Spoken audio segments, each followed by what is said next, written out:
Shalom Varacha, que le bon Dieu vous protège, vous donne la santé, la joie, la prospérité, une bonne parnassa. La Yehudim Haïta Ora Vesimcha Vesason Vikar. On est au mois de Purim, le mois de Hadar, le mois de la parnassa, le mois de règlement de problèmes. Et c'est le mois que Hachem il a béni parce qu'il y a eu vraiment des miracles imaginables pendant ce mois d'Adar. Vous savez, mes amis, une fois, j'ai pris un taxi et il a pris un autre chemin. C'était à Paris. Il a pris un autre chemin. Ben, j'avais peur. J'étais avec ma femme et mes enfants. On s'est posé la question, où il va ? Parce que je connais le chemin. Et lui, il a pris un autre chemin. Et à un moment donné, je lui dis, mais c'est quoi ? Et vraiment, un chemin, et c'était la nuit. On devait prendre l'avion de El Al très tard. Et c'était vraiment des endroits qui font peur. Alors que je commençais à me préparer peut-être à une défense. Parce que le chauffeur, je ne sais pas qui est-ce. Non, j'ai la tête d'un juif, j'ai la tête d'un rabbin, et il y avait ma femme et ma fille, et je crois mes deux filles. Donc, je ne savais pas ce qui se passait. Et finalement, à un moment donné, je vois qu'il sort, et chaque fois que je lui parlais, je lui dis, mais c'est quoi cette route ? Il me dit, ne vous inquiétez pas, on va arriver même avant l'heure à l'aéroport. Bon. À un moment donné, vraiment, on est sorti par un chemin qu'on connaissait, l'autoroute. Et je lui dis, mais pourquoi vous avez pris comment vous connaissez cette route ? Il dit, comme ça. Et je lui dis, bon, en général, les taxis, ils veulent faire plus long pour gagner plus d'argent. Mais pourquoi tu as pris un chemin le plus court pour gagner moins d'argent ? Il m'a dit, je ne sais pas. Et comme ça, il m'a dit, je ne sais pas. Et puis, pendant ce moment-là, il y avait la radio, et soudainement, il y avait une annonce, ne prenez pas cette route, parce qu'il y a eu un accident, il y a un trafic de 3 km. Ça veut dire que Mina Shamaïm, ils lui ont mis dans la tête qu'il prend d'autres chemins. C'était même pas prévu, pour ne pas qu'on rate l'avion. Et je peux vous dire une chose, que l'avion, il est parti presque à moitié vide.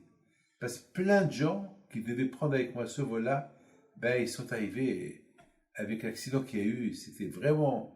Mais la chamaïm, ils l'ont mis dans la tête. Alors, en Bretagne, le miracle de Purim, c'est exactement pareil. Je vais vous raconter encore une chose. Mon fils, un de mes enfants, il avait 2 shidduchim. Et au départ, moi, je savais que le premier chez qui on va aller, ça va être le shidduch. Je devais lui faire un shidduch ou avec celle-là ou avec celle-là. Et chez moi, c'est comme ça. Le premier chez qui on va aller, Emila Shamaïm, je ne sais pas, je suis parti au shidduch en deuxième. C'est-à-dire, c'était prévu d'aller chez numéro 1 et après on va chez numéro 2. Et on a changé. Au lieu d'aller chez numéro 1 en premier, on a été chez numéro 2 en premier. Et papa il m'a dit, pourquoi j'ai fait ça ? On devait aller voir ça. Je dis, écoute-moi mon fils, Mila Shamaïm veut. Et c'était comme ça, Mila Shamaïm, ça s'est fait que le numéro 2, qu'on devait aller, le numéro 2, on devait, qu'on devait aller après qu'on a vu le numéro 1, et on l'a vu et on l'a vu avant, c'était ça le shidduch. Alors imaginez-vous qu'on aurait été chez la première famille, il serait marié avec elle, et il aurait divorcé après, ou bien je ne sais pas quoi. Alors voilà. Il y a des choses que nous on ne comprend pas. Il y a des choses qui viennent de Hakadosh Baruch Hu, on ne comprend pas. C'est la raison que le miracle de Purim, c'était complètement à l'envers. On ne pouvait pas imaginer le miracle de Purim. Beaucoup de fois, ça peut vous arriver, vous voulez prendre cette route, vous prenez une autre route. Après, vous dites pourquoi? Eh bien, c'est Hachem qui a voulu. Peut-être la première route, c'était pas celle-là qui était de votre mazal. L'histoire de Purim, on ne pouvait pas la comprendre. À tel point que la Megillah, elle commence à l'époque de Hachvéros. Et les Hachamim disent que là où la Torah elle commence par le mot Vaïhi, ce fut, ça veut dire qu'il y a eu des problèmes. Et bien, les Juifs à cette époque, il n'y avait que des problèmes, des problèmes, des problèmes, des problèmes. On ne comprenait pas pourquoi Haman veut tuer les Juifs, on ne comprenait pas pourquoi ça, on ne comprenait pas pourquoi Ahashverosh, il était marié avec Vashti, c'était une très belle femme.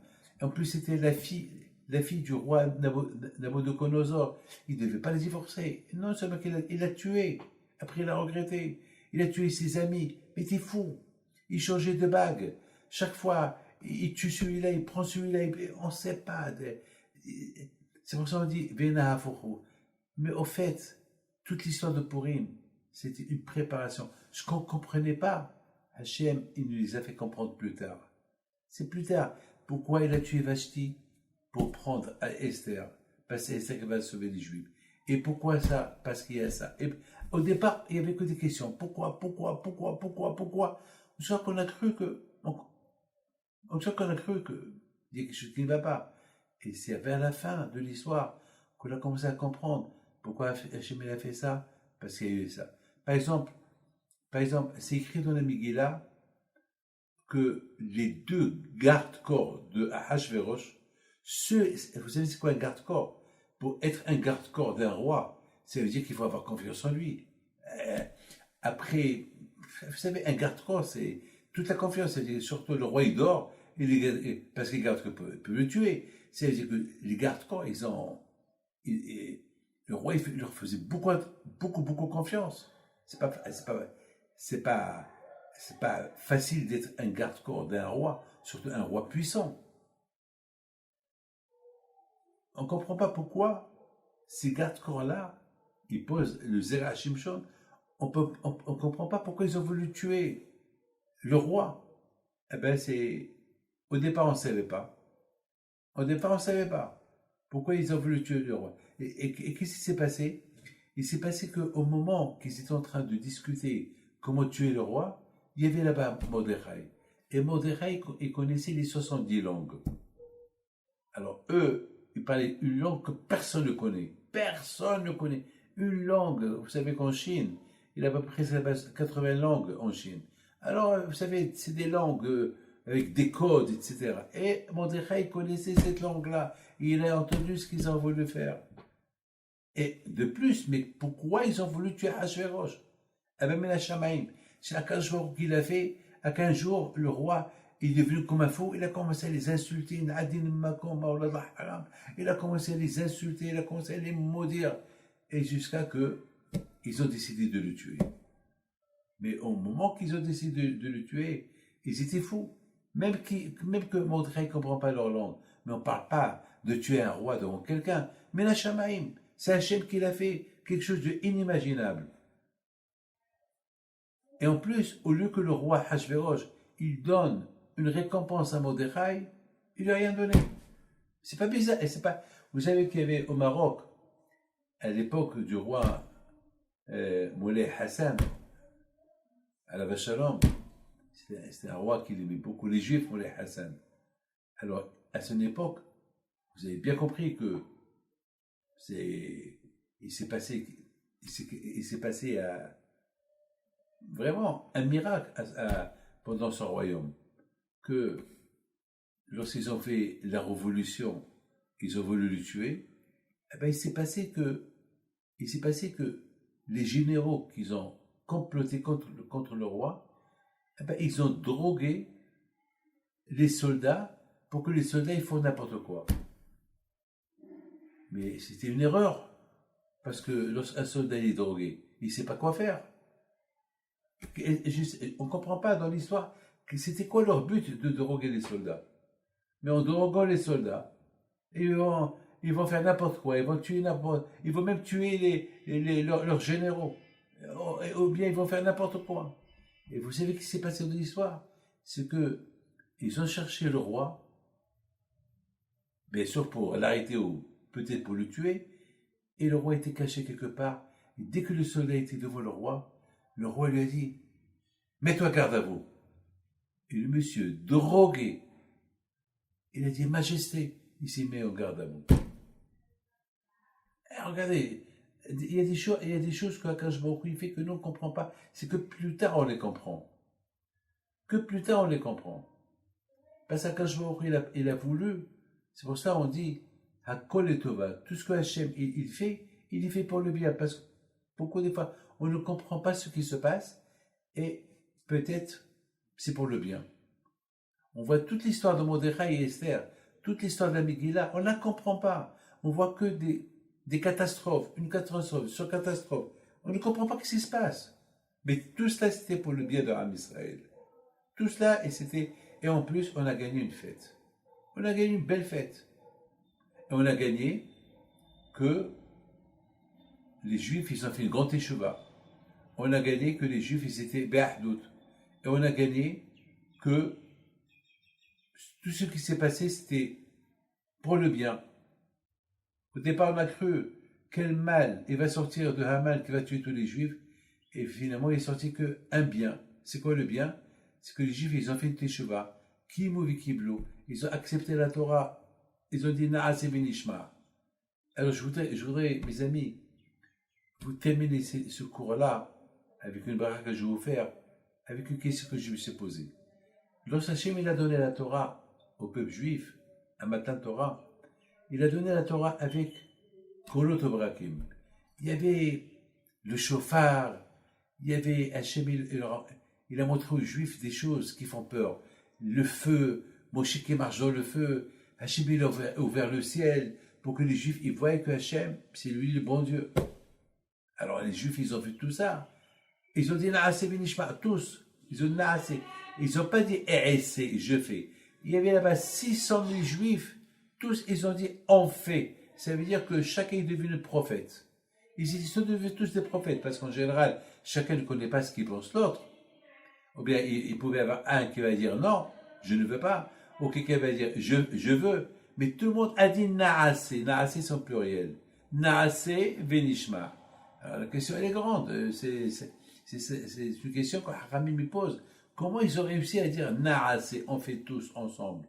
Alors, on est obligé de dire, ça c'est ma réponse, on est obligé de dire qu'Akash Baruch Hu, il a vu leur cœur, il a vu que même les Juifs, tous les Juifs, ils ont voulu accepter la Torah.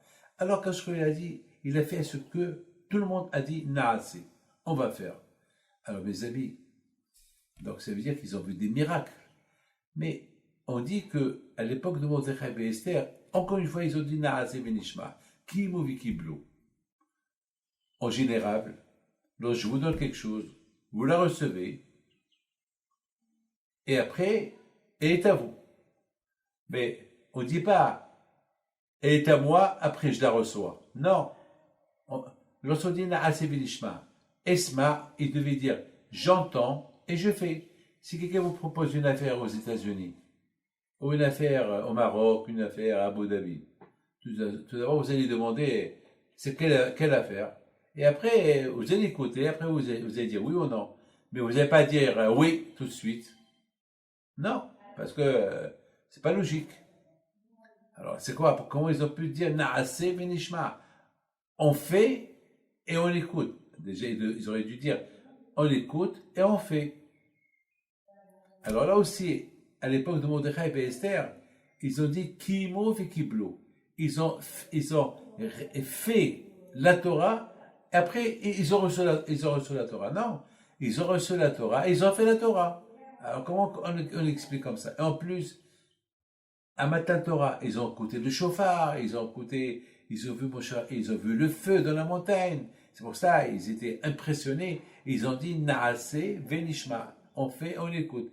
Mais là, à l'époque de Mordechai et Esther, ils n'ont pas écouté ni chauffard, ni rien du tout. Ils disent Naase benishma, c'est bizarre.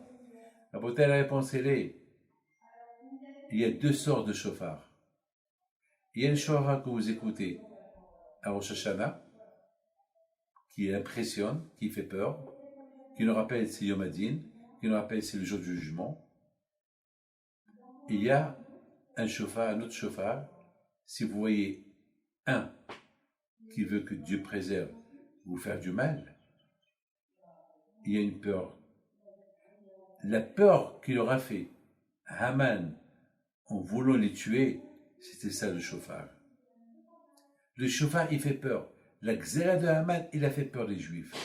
Il a déjà fait peur les Juifs. C'était pire que d'entendre un chauffard. On entend un chauffard, ah, d'accord, on sait que ça va passer. Mais le décret de Haman, tuer les Juifs, eh ben, c'est ça le plus grand chauffard qu'ils ont pu entendre. C'est ça qui a fait que Hachem, pardonne-nous tout ce qu'on a fait. Hachem, on est à toi. Hachem, on fait Teshuvah. Hachem, on accepte la Torah avec volonté, avec joie. Mes amis, l'histoire de Mordechai, elle est bizarre. Elle est très bizarre au départ. On ne la comprend pas. On ne comprend rien. On ne comprend pas pourquoi Hachverosh, il fait une grande fête. Est-ce qu'il a rien à faire? Est-ce que vous, mes amis, vous qui m'écoutez, est-ce que vous allez faire une fête pour tous les gens de Tel Aviv? Même si vous êtes milliardaire. Amen, si Dieu veut. Mais est-ce que vous allez inviter tous les gens de Tel Aviv ou tous les gens d'Israël ou bien pour un buffet? Mais non, vous ne le connaissez pas. Vous invitez des gens que vous connaissez. Mais Hachverosh, il est fou. Il invite tout le monde. Il invite tous les gens de 127 peuples, pays. Mais il est fou. Il est fou, mais c'est quoi son but? Nous, mais on ne comprend pas. Les Juifs sont partis parce que les Juifs, ils ont voulu profiter. Parce que, un repas gratuit, pourquoi pas? Et surtout, c'était cachère, pourquoi pas? Il y avait du vin à gogo, il y avait tout le bon vin que vous pouvez imaginer était là-bas. Eh bien, pourquoi pas? Passer quelques jours de vacances avec la Hashgaha et tout gratuit, pourquoi pas? Mais pourquoi il a fait ça, le roi Hachverosh? Ben, tout ça, c'est pour montrer à son peuple sa richesse. Alors là, il y a eu des gens qui lui ont dit, maintenant qu'on a vu ta richesse, on veut voir ta femme. Ah, tu nous as tout montré, mais et ta femme? Ah, ma femme, elle est belle, hein? Ah ben, on veut la voir. Ah, mais dans Hachverosh, il ne sait pas quoi faire, parce que la Vashti, elle aussi, elle a préparé une fête pour les femmes, comme son mari, échanger ses vêtements, vous savez, hein?